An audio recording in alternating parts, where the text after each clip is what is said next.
Hi, folks, and good evening. In the background, you are hearing the Mount Carmel Revival Mission Church in Watttown, Jamaica. This is a recording from 2020, and it's a recording that I listen to quite regularly, as a matter of fact. Sometimes when I'm sitting and I'm doing work, sitting in my office space at home working, I will put that recording on and listen to it for one major reason: the sound of all of those people just worshiping together, right? So good evening to everybody who here with the whole slave name or the whole slave master name, because today we want to talk about emancipation.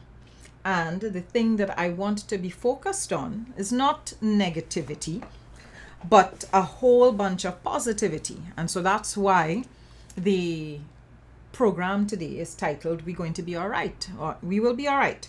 And that's because a couple months ago, when Sushila decided that she was going to point out that we are people with slave master names, I felt, well, here you have a former leader of the country trying to get 34 to 35%, because that's where we are. We're somewhere around 35% of the population.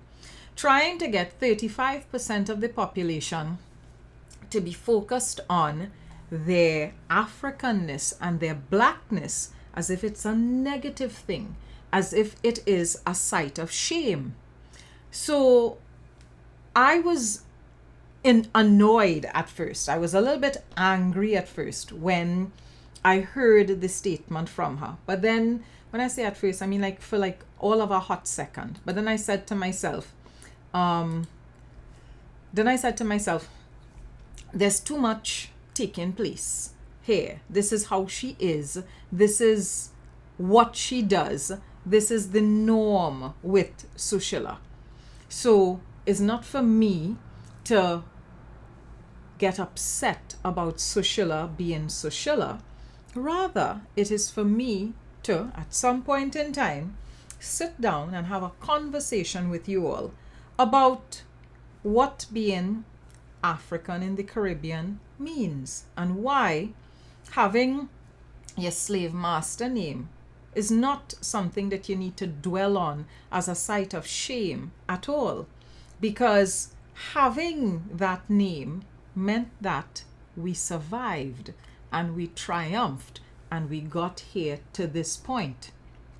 Having that name means that the persons that were grabbed, kidnapped, brought across here against their own will, whose names were taken away from them, whose culture they tried to erase, still managed to hold on long enough to be able to have us as their descendants. So Sushila is fine and happy and welcomed to continue to sit down and dwell on blackness as negativity for her and Africanness as negativity for her.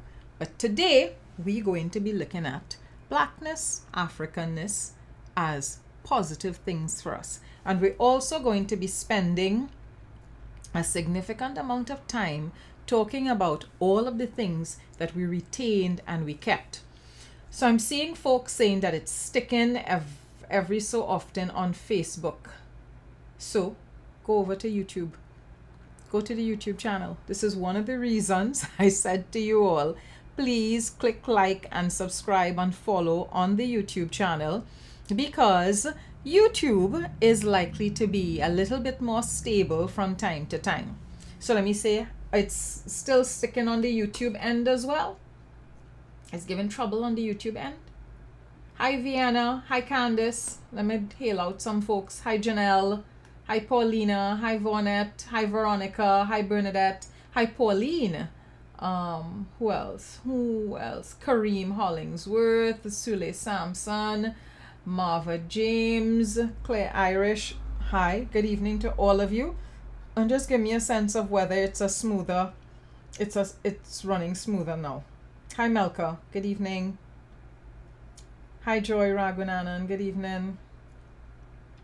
Aaron, I know you're saying that you're watching from both places. Can you let me know what it's like on both platforms? Candace Bruce says it's good on YouTube. Rolf Doyle says it's good on YouTube. So if you all are having any problems on Facebook, just go over to YouTube, look for New Source, and you can look at it there.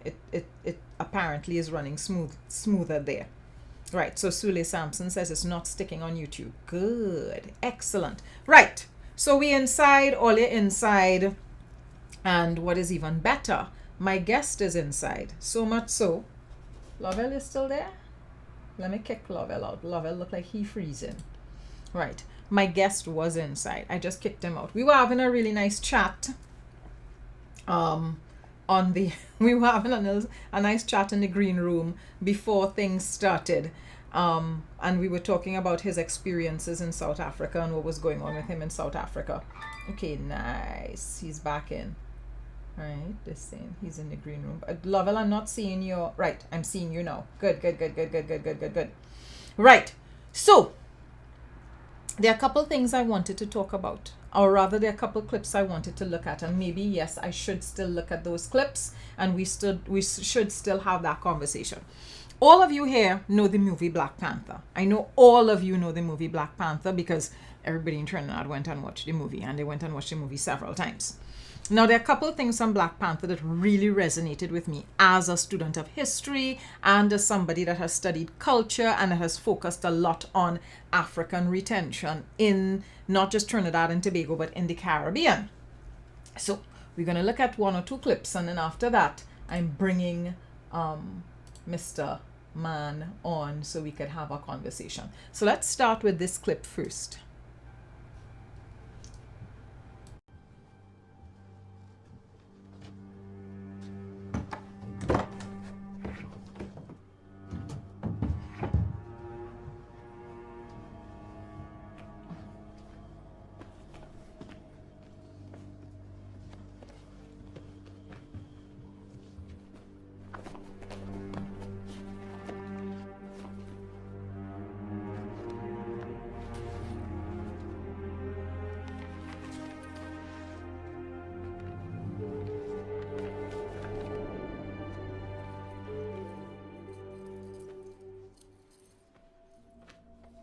What did I tell you about going into my things?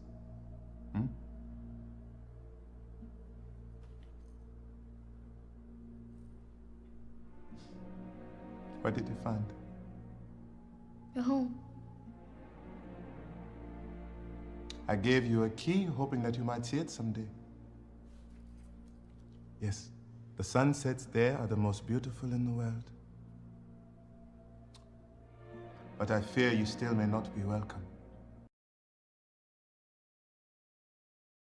So that clip, and there's another short clip we're going to look at, resonated with me because it looked at on somebody from Africa, because the father, that's Killmonger's father. So Killmonger is a little boy and his father. And Killmonger, as you know, is the villain, in a sense, of Black Panther. Killmonger, young Killmonger, as an adult, he's gone into the ancestral plane. And he goes and he speaks to the spirit of his father. And he finds the things that the father would have left him, a storehouse of knowledge in that book. And he goes, looks into it. Of course, the spirit of his father shows up. And they're having a conversation. And he is wondering about belonging.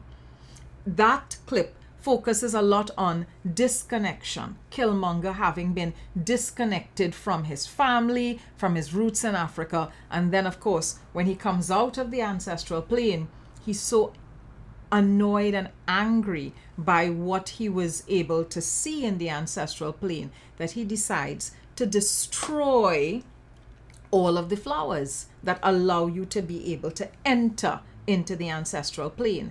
And once you destroy those flowers, and it means that everybody else, all of the other Black Panthers, cannot necessarily make that journey to the ancestral plane, to be connected to things from their past, to be connected to their root, their source of strength and power. So there's that. Then there's this other clip, also linked to the ancestral plane.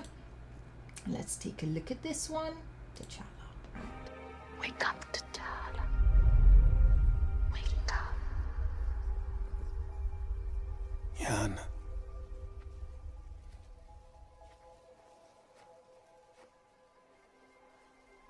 The time has come for you to come home, to be reunited with me.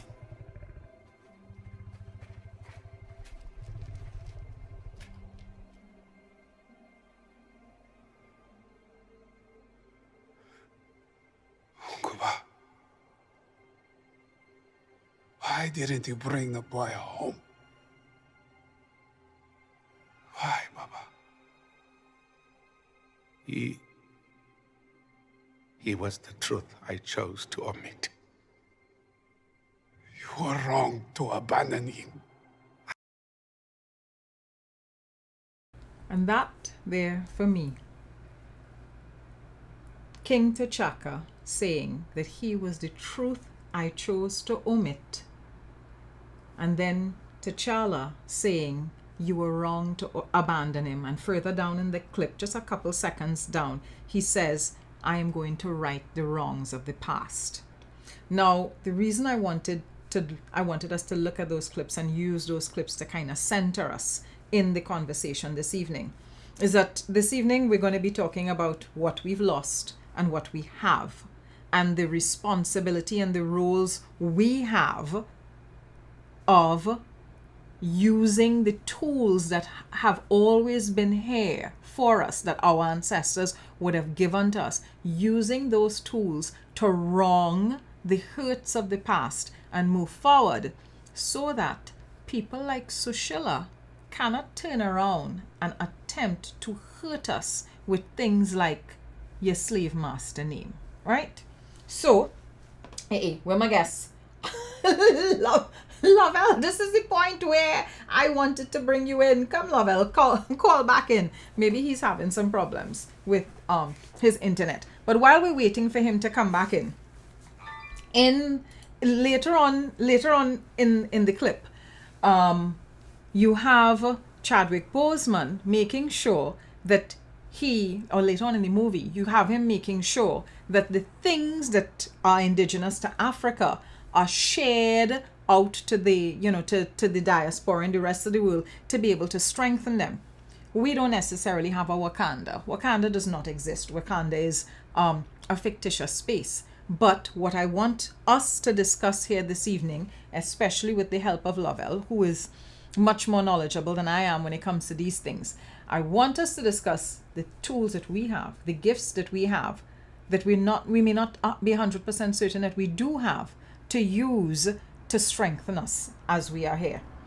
So, Lovell, don't disappear on me this time around, because I am adding you to this. All right, yeah.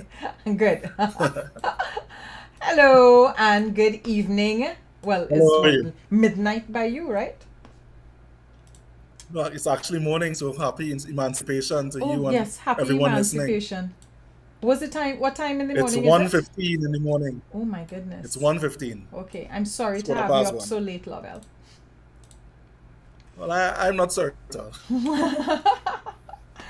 Right, so good evening and happy Emancipation to you as well, and thanks for being here and for spending the time with us this evening.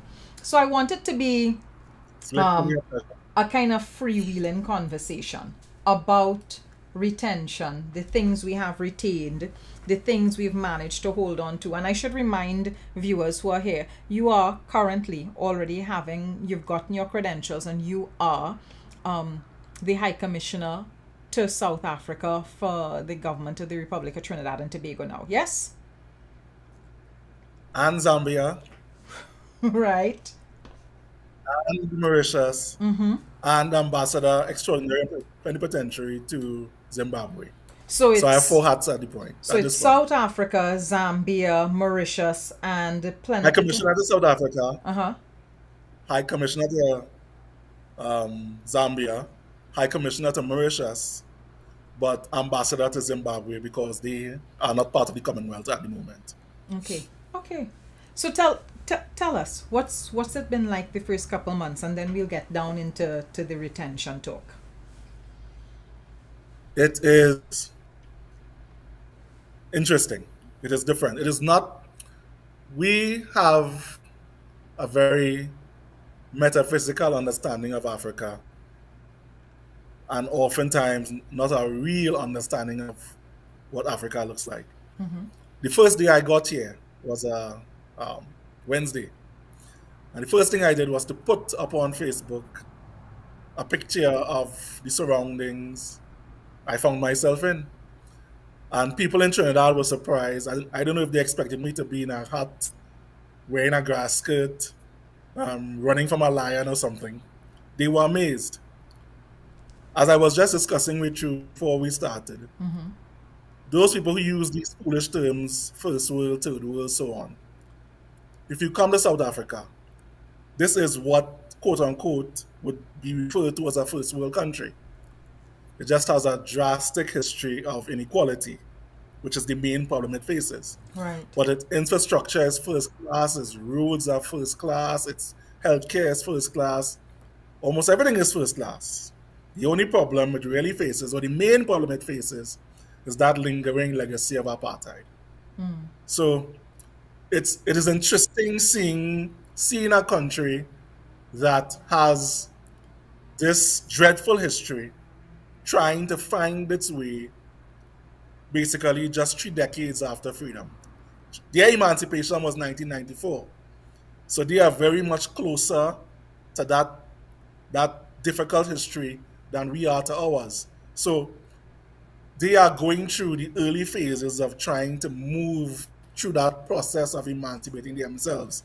And that is never an easy thing to contemplate. No, and I So mean, it's interesting as an historian. we need to bear in mind that they would have only gotten rid of apartheid in the 90s, and we've been 94, right, 94. and we've been independent since 1962. So yeah, we have a longer Yeah. we have a longer track record of trying to decolonize ourselves than they would have.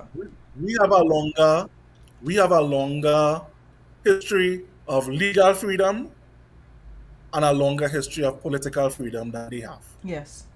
So they are literally babies in this thing.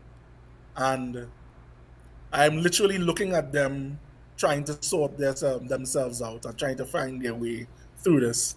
And it is not an easy task. So for a person of my bent, that is the most outstanding thing. But this is an interesting place. It's a beautiful country. It's a massive country. There is so much to see. There is so much to do. And it is not going to be what you expect. It is not what one expects when one conceives of Africa. In fact, most of these countries aren't what we would stereotypically expect based on the images we see from the Western media in particular. Okay. So it's worth the visit? Yeah. Very much worth the visit. Any of these countries, any of them, very much worth the visit. Cool. So let me let's start the let's resume the conversation rather, because we were having it offline, or we were having it in the green room before we started the program. Yeah. So return, meaning that you've held on to things. What are some of the key things you'd say we've held on to here that has helped us to remain resilient and thriving? Remember, we were talking about, I told you that I wanted to be facetious this evening and to talk about Obia, Yes. but Obia as a metaphor. Yes. So Yes. I really want to go there. Let's go And there. then you made it worse by playing that clip from Jamaica. Now, two things. That Mount Carmel thing has resonance for me because in Six Company, there is Yeah. a Mount Carmel that was founded by the American people who arrived here in 1816. And even though the current church structure does not date from that time, it is built on the site. Yes. So they would have established a church here when they arrived in 1816. So it's interesting how these parallels happen in history in different landscapes. But I wanted to talk about Obia as actuality and as a metaphor because it ties in directly with that whole tension, but it is more than retention. I'm listening. Now, in the 1760s, there was a famous revolt in Jamaica called the Taki Rebellion, a rebellion of enslaved people. You're aware of this. And after this rebellion, the Jamaican Assembly, made up of course, plantation owners, they went a little, what is the polite word? I want to say crazy, extreme, but in their context, they might have thought that they were being rational. In fact, I'm sure they thought they were being rational. They passed the first OBR law in the history of the Caribbean in the wake of that rebellion. Now, the idea was these enslaved people are living a life without enough control. We don't have enough control over them. So we need to put in some things to ensure that we could do the things we say that we would do, Christianize them, civilize them, blah, blah, blah. That, of course, they had no intention of doing and they were not doing. So all of a sudden, they're afraid that the enslaved people in Jamaica are out of hand and they must get control of them. And they passed this OBR law. Now, you got to think about the historical context. This is the 1760s. You're talking in Europe, what you have? Scientific revolution, well underway. Enlightenment, well underway. Industrial revolution, in the midst of happening. And in the midst of that, you have the highest lawmaking body in one of the premier English colonies in the Caribbean passing a law about obeah. And that starts a history that is only ended in our context in the early 2000s. People are not aware that up until the early 2000s, there was an obeah law on the books of the laws of Trinidad and Tobago. It was only stricken off somewhere 2001, 2002, 2003, somewhere there. This would have been under the summary Until then, offenses. This was under summary offenses. summary offenses. Right. It was, yeah, summary offenses. It was literally still illegal to practice obeah. It was changed over time where you could be jailed for it, but in the earliest phases of the thing, you could be killed for practicing obeah. Is it fair to For say, example, is it fair to say, Lovell, that obeah law that happened as a result of what took place with Taki's rebellion, there might have also been some fears and concerns tied into the Haitian Revolution, or is it not? I'll get into that. Okay, all right. I'm getting to that. Okay. So I can't say whether that Jamaican law would have been an anomaly. But Haiti happens not too long after, turn of the 19th century, 1804. and that literally an obvious domino effect. Everybody passes obeah laws. Now, why are they doing this? The belief is that the enslaved are powerful. Think of the irony. I'll say it again. The belief is that the enslaved have power, real power. So we've been captured. We've been brought here. Yeah. We're in chains. We don't have our original names. We can't practice any of our culture. And You're not human. We are too powerful. Listen, you're not human. You're subhuman. They're going back to Aristotle times and talking about natural slave. So you are naturally fit to be enslaved. And in the midst of this, you have this paradox where there is a fear that you are too powerful. Now, this fear was personal and it was eventually institutional. So, in the house, for example, the Great House, it was the norm that plantation owners would fear particularly the enslaved women because they literally felt that these people were capable of working magic in the house. So there was a personal fear that my safety and my family's safety could be affected negatively by this enslaved person who is my property but it's also because of this ability to work black magic, Obia is very powerful. And then because of the rebellion in Jamaica, which prompts that first law, and then the Haitian Revolution on one part, which, as we all know, officially started with an Obia ritual performed by two priests, one male, Bookman, one female, Cecile. And then the fact that the enslaved people, after much bloodshed and fighting and complicated warfare, actually end up triumphing. The only successful slave, well, successful in context, enslaved revolt in history. Everybody goes Obia crazy. Every colony passes Obia laws because these enslaved who are supposed to be condigned and benighted people are powerful. And there's a tremendous paradox in there. Now, why am I talking about Obia? Because in Trinidad, we have our own particular cultural and historical view of Obia. Well, I was just about to say, One. you might be making people uncomfortable with all of this Obia talk and valorization of Obia because we do have a strongly Christian society in Trinidad and Tobago. So does that pose any challenges for you? No, it doesn't. Not at all. Why not? Because we generally do not understand what Obia is. Okay. We perceive Obia as being something African. It is not. There are antecedents of Obia in Africa. There are antecedents of what we call Obia in West Africa. But it has a whole religious context and religious structure. It is not necessarily about performing rites of magic and all of that. There's a whole religious construct that happens here. The funny thing, and why I'm talking about this, is that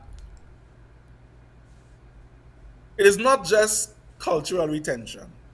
It is, I want to use one of my old academic words, syncretism. Yes, when you Obia is really when you a syncretism. mix and merge things A together to merging. form something. It's a merging of cultures.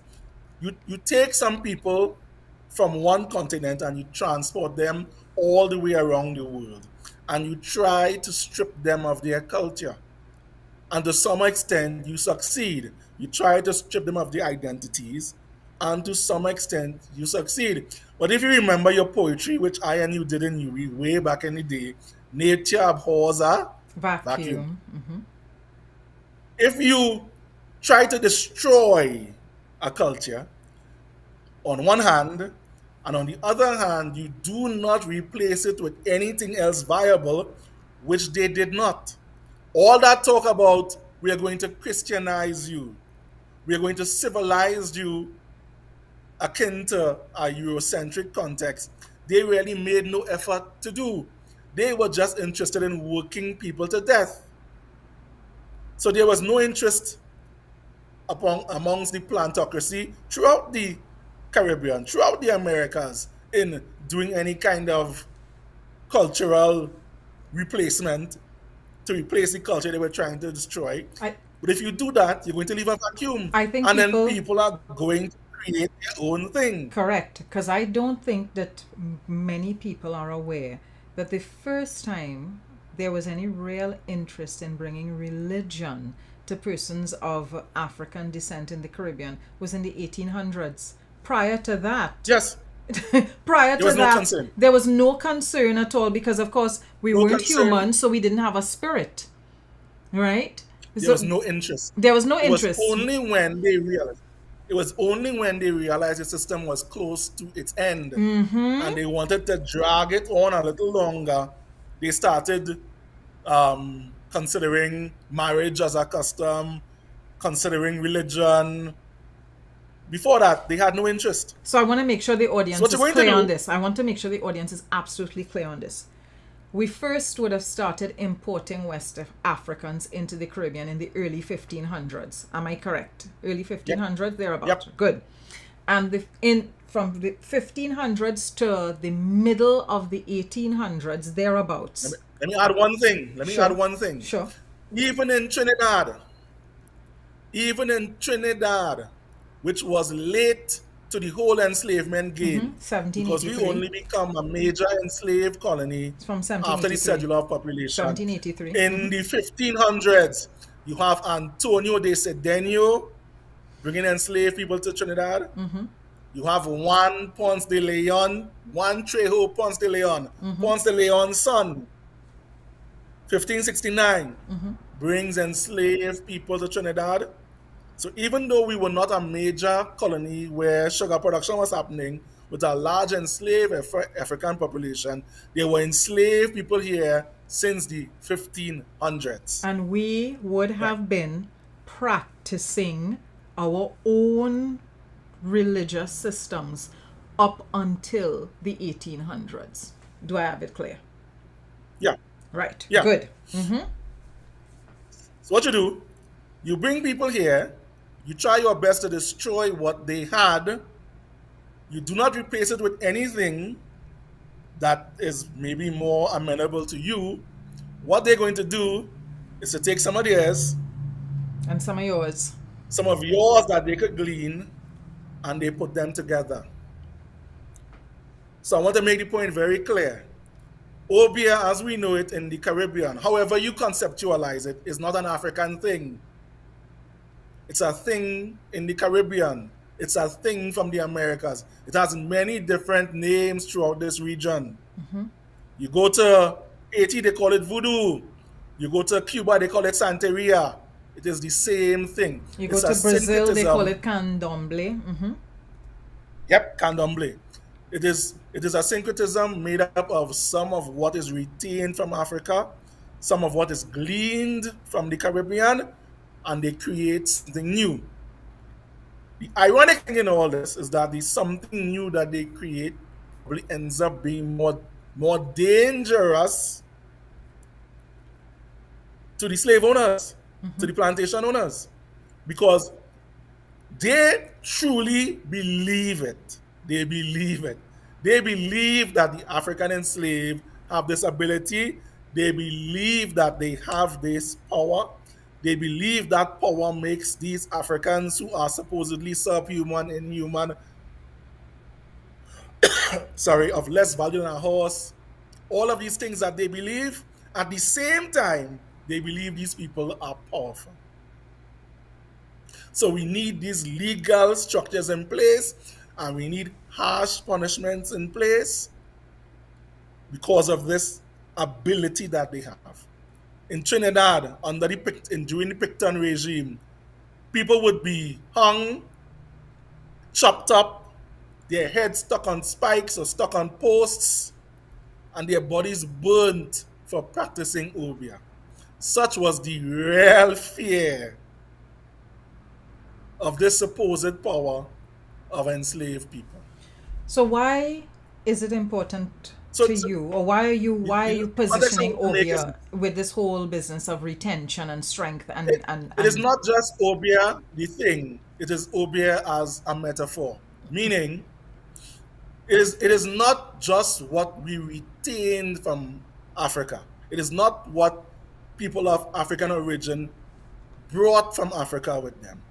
It is the things that they were able to create here, almost as though they were conjurers, with a little from here, a little from there, a little from everywhere. Derek Walcott had this thing he used to say, that the Caribbean persona was like a new Adam, able to recreate and rename. Well, we lived that historical process in the Caribbean of retaining whatever scraps you were left with, taking whatever scraps you were given, and creating something new. And you see it everywhere. So, obeah, because I just feel like being facetious tonight, is just the metaphor I'm using, but it is everywhere. It is in the food we eat. It is in the clothes we wear.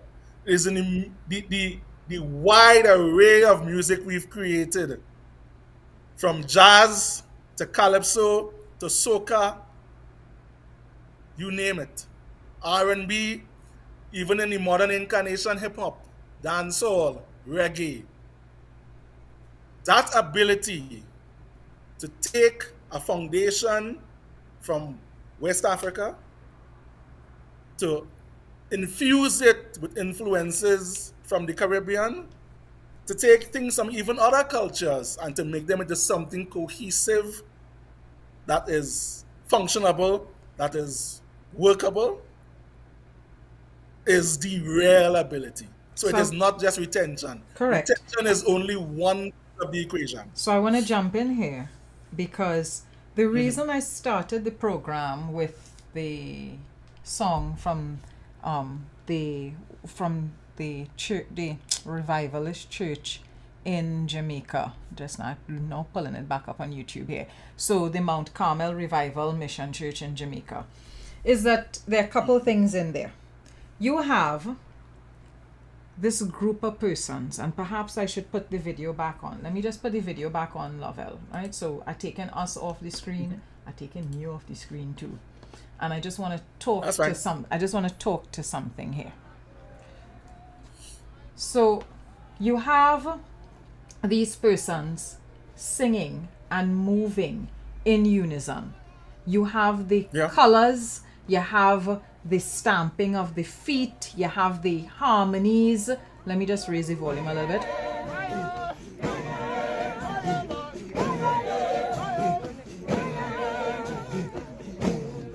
So you're hearing the chanting, you're hearing the groaning, you're hearing the moaning that is taking place as well. So the use of sound, expulsion of air, the communal movement, all of those things in that worship session there. And you when I listen to it and I look at them and you come away from it, you're thinking to yourself, if you had a rough day, Lovell, if you had a rough week, and you went and you met with a group of persons and you're all in a position to be able to sing together like that, groan, moan, make harmonies, and move the way they're moving, you remove a whole bunch of toxicity out of your body. You're exercising, you're perspiring, you're communing. And just that ability to do what they're doing there in that video and come together as a group of people, I found that was powerful, absolutely powerful. And it's one of the reasons I listen to it so often when I'm sitting down working. I'm doing stuff and I have that playing in the background and I'm thinking to myself, they ain't have no instruments they playing there, you know. There are no instruments playing at all. There's no drum beating, no guitar, nothing. You're hearing every single harmony, melody, you know, all of the different chords that you could want to hear. And then you're also hearing the rhythm, right? And all of the different things that they're doing. And you're just thinking, listen to the sound that they're able to make. I mean, we could argue that Go ahead. the vocal cord Yeah. is an instrument. Yes, no, sorry, of course. Yes, we can argue that the vocal cord is an instrument. But I think you understand what I'm saying. That we're not looking at, we're not looking at people using other instrumentation other than what they would have shown up here with.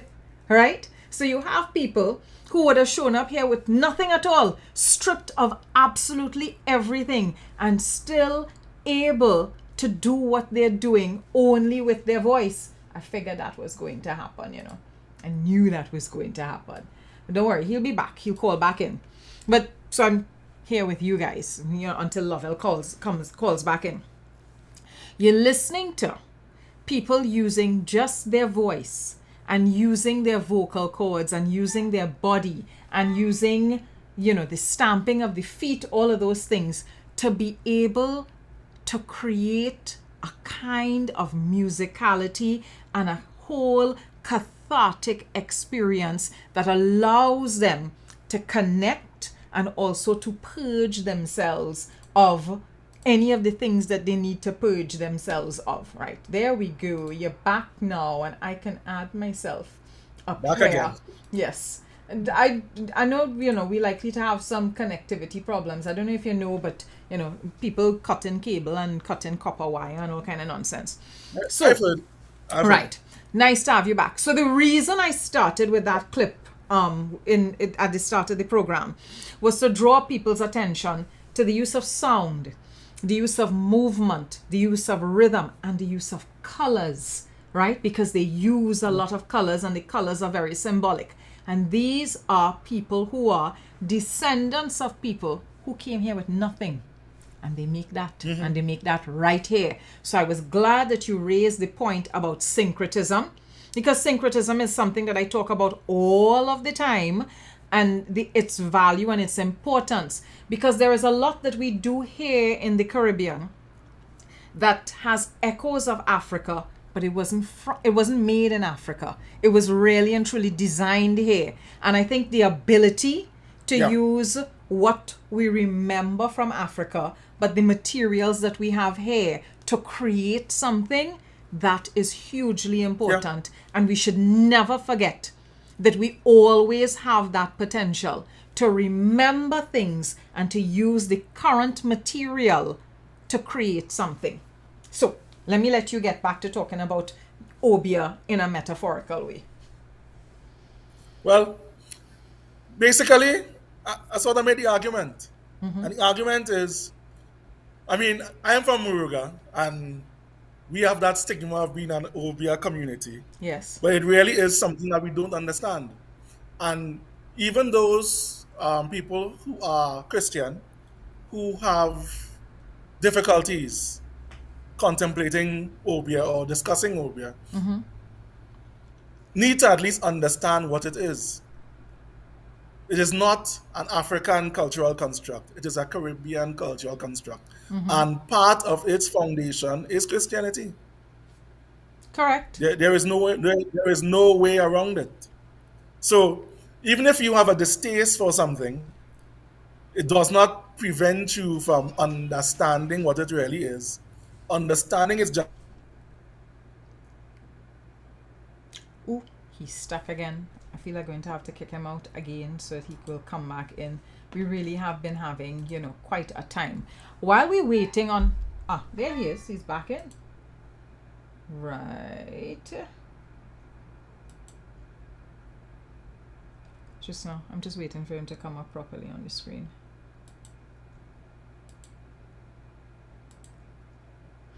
No, he's off. So while we're waiting on him to come back in, there's another music clip I want us to listen to. Right? And this is from a Baptist church right here in Trinidad, but from the 1980s. So Lovell is trying to make his way back in. While he's doing that, let me play the clip. I just want you all to hear the music, because for me it's important to listen to how we've been able to continue to use sound and rhythm to sustain ourselves.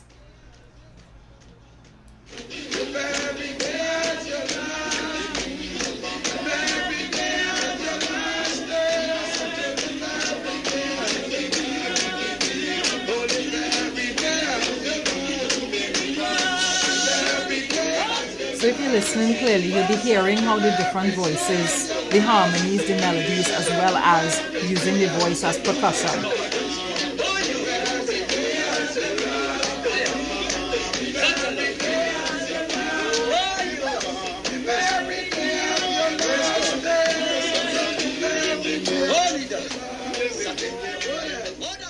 And so that audio clip comes from the elders and members of the number one Zion church. This was from Pinto Road in Arima. So they're from number 1 Pinto Road in Arima, Zion Church, if I'm not mistaken, Spiritual Baptist, of course.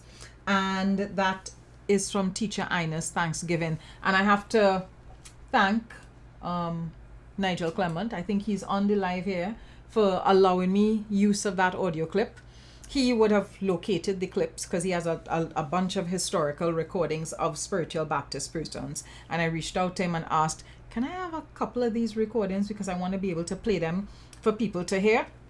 And the reason I wanted you all to hear these clips. And Lovell trying to come back in. So as a matter of fact, let me kick him back out so he could try and come back in better.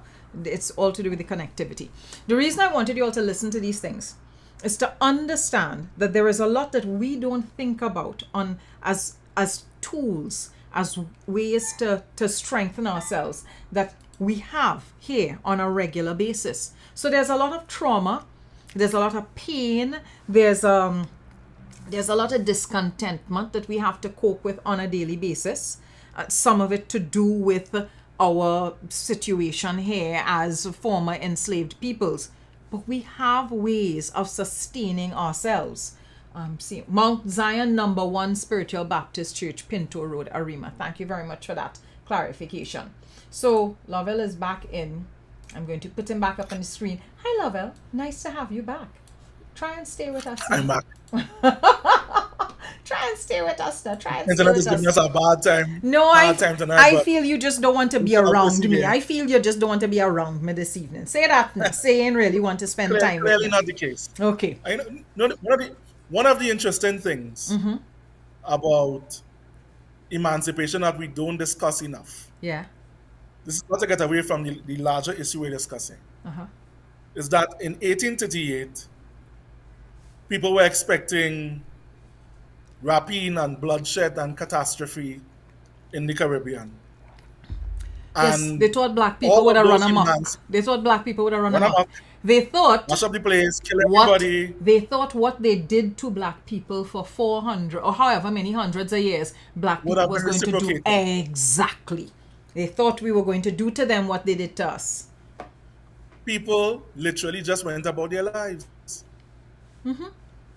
One of the interesting things that was happening, and it's interesting to read the actual primary sources, those people who had been separated from their families by sale. For example, you're not living on a plantation in Port of Spain and they sell your wife or your children to Moruga. One of the things they were doing in that immediate post-emancipation period was looking to put their families back together. People literally went about their lives. People went about reformatting families. People went about solidifying family ties. People went about building communities. They literally just got on with living their lives. They And bought, that- they bought that's one of the land most because we amazing- talked about that last year. We talked about how they went about buying land. They went about rebuilding and trying to create communities for themselves. And of course, laws eventually interfered with their ability to do that efficiently. But yes, that's what they did. They went about their life. You know, I was reading the Moyne Commission. I've been really trying to devote some time to read the entire Moyne Commission. And I'd only read most of the economic parts and the parts that talked about life in the Caribbean, people really facing starvation, that kind of thing. I'd never really read the preamble to the Moyne Commission. The Moyne Commission actually, interestingly, addresses the issue of enslavement, and in a way that was very frank, and to me, even now, very surprising from a very official British document. Basically saying that these people came from Africa. They were, of course, savage and backward compared to us, but anthropologists have said that they lived in societies that had great value, that had structure. And we took them from that structure and we brought them here and we gave them no structure. The Moyne Commission says this. The Moyne Commission says this. Listen, I will send you a picture of that page, or those Please. pages. Please. And then we emancipated them, and we had no structure to build a society for them or to get them acculturated into society. And they just went about it, doing it themselves. The Moyne Commission report says this, which I find, given the context, given the nature of colonialism, given the nature of imperialism, I find that amazing. The Moyne Agreed. Commission, honestly, and I'll send you that tomorrow. The Moyne Commission says this. Well, it's weird. One of the most It's one odd of the for most European amazing- people to have that degree of self-awareness. So I think it was accidental. I think it was accidental. They found themselves in a context where, I don't know what it was. If it was just the cascade to war in Europe, the bacchanal throughout the whole British West Indies, maybe being surprised by the conditions they saw, how bad they were, that they just told the truth. Or as much of the truth as they could see for themselves. And they could translate into something meaningful. They told the truth. But the amazing thing about emancipation is that people just went about the process. They didn't cry, they didn't lament, they didn't break down. They started. They didn't okay, rape, pillage. They didn't rape, pillage, plunder. They went They didn't rape, about pillage, building. plunder. They went about They went building. about building. Yep. They went about building. They went about building self. They went about building family. They went about building community. They went about building economic life. The government made things as difficult for them as possible. Tobago is a perfect example. You had a thriving peasantry. It was once the breadbasket of Trinidad. The official government never supported them, tried its best to frustrate them, destroy them. Same thing in Trinidad with people planting cocoa. Same thing in Trinidad, small people planting cane. Despite all the official frustration, state-sanctioned frustration of their development. The Moyne Commission report, just Lovell, is it available? Yeah. Is it publicly available so like people can get access to it as a PDF or something? It's a massive document, so I'm not sure the archive has a PDF, but the archive has a primary document copy in good condition of it, or probably more than one. Okay. So I've actually got pages from the archives. Okay. But it has a level of frankness I truly, truly did not expect. Okay. People, Go ahead. I want people to understand. Given all the trauma that people went through, they found ways to put things together to recreate life, to recreate self, to recreate identity, to recreate culture. Maybe not what existed before, but something that was workable in the context. And then when emancipation came, they started that long process of building. Yes. And what They built. what I'm always mindful of is that we have a number of communities here in Trinidad and Tobago, and of course in the wider Caribbean, that show you that resilience, which is why I chose to feature revivalist music from Jamaica and of course spiritual Baptist adoption from a community here in Trinidad and Tobago, because for me the Baptists are really one example of resistance and resilience in the face of all kinds of oppression. I'm not sure if I ever told you the Baptist story. No, please tell If me. we the ever Baptist. discussed that. No, we never got around to it. I was supposed to bring you back for Never that, got so you have the around to it. time. You have the We time. never got around to it. You have your I'm time. not sure how much time we have. No, go But I can ahead. give you. All right. Give me 5 minutes. No. Give me 5 minutes. All of the Baptists in Trinidad and Tobago, Muruga is the Mecca of the Baptist faith. The Baptist religion was brought here by the American people who came here in 1816. They had fought during that War of 1812 with the British against the Americans. At the end of it, the British had to relocate them, obviously, and the colony they chose happened to be Trinidad because it was underpopulated. Most of the South, there was almost nobody. We're going to bring them to Trinidad. So they literally bring the Baptist faith to the Caribbean, to Trinidad. When they arrived in 1816, of course, the London Missionary Society, which is also European Baptists, they had been operating in the Caribbean for decades. They are Baptists in Trinidad, located down in Muruga, and they decide to send them missionary. And they send them missionary.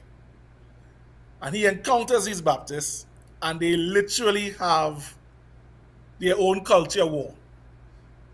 Because the Baptists who come, they have an evangelical type of worship. just like what you showed on that video. They sing, they dance, they clap, they play instruments. It's lively. For English Baptists, that is the worst possible form of worship you could have. Who wants to go to church and have a good time? Who wants to enjoy worship? Worship is not about enjoyment. So he has a severe cultural problem with them. The spiritual Baptists are those that were called in the community wayside and candle. So they didn't build churches. The other Baptists built churches, like that Mount Carmel church I told you about. They would have roadside service. So they were called wayside and candle. So they'd have service in the day, or if at night they'd have candles and they're having service at night, the most would have is like a campground or a tent or something. When these English Baptists arrive, they decide we want no part of them. So they immediately break off from the community, from the larger Baptist community in Moruga, and they start a process which leads to them becoming spiritual Baptists, because they want to retain the Africanisms within the faith, and the English want to stamp out all of them. So you have an immediate break between those we will call Orthodox Baptists. They eventually become London Baptists and Independent Baptists and so on, and Spiritual Baptists. Spiritual Baptists reject these English Baptist missionaries outright. They want no part of them. The others accommodate the missionaries. And they have upheavals and disagreements and so on until round about the turn of the century, into the 20th century, there's an English guy who comes. His name is Reverend Coxey. Now, Rhoda, I have done all kind of research trying to find the first name of this guy. Nobody retains the first names. He is so disliked in the historiography that his first name has been wiped away. All I know is his name is Coxey. That's his last name. And he decides that he is going to take a hard stand. Now, the first missionaries, they realize, listen, for us to survive with these people, we got to give and take. So, okay, we don't like the Africanisms, we don't like the singing, we don't like the dancing, we don't like the rhythm in church, but we will make some accommodation. He comes and he's a hardliner. He's like, all this must stop immediately. If you don't stop it, I'm going to take the pastors away, not have them be able to have a marriage license. I'm going to ban them from doing marriages and baptisms and all of that, unless you stop all of these Africanisms. And these Baptists say, you think it's so?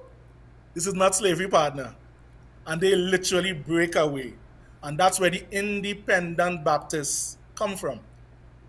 They were initially called Disobedient Baptists, and then they became independent. Started in a church on the Moruga Road called the Third Company Baptist Church. Still standing today, a very beautiful, very large structure. So, what's the point of all this? Even after we've put things back together, the pressure didn't end. There is still somebody telling you what you can and cannot be, what you can and cannot do, how you can and cannot worship. And the resistance to that continues. Yes. So, in a very short format, that is the Baptist story. The Baptist story here is a far more fascinating story than we normally give it credit for. Well, that's its short form. I thank you for the short form version of it, and of course for the conversation about obia, and obia meaning, those things that we would have created here out of what was brought from Africa with the materials that we found in the New World to give us the strength to be able to persist. So I want to wrap up things here.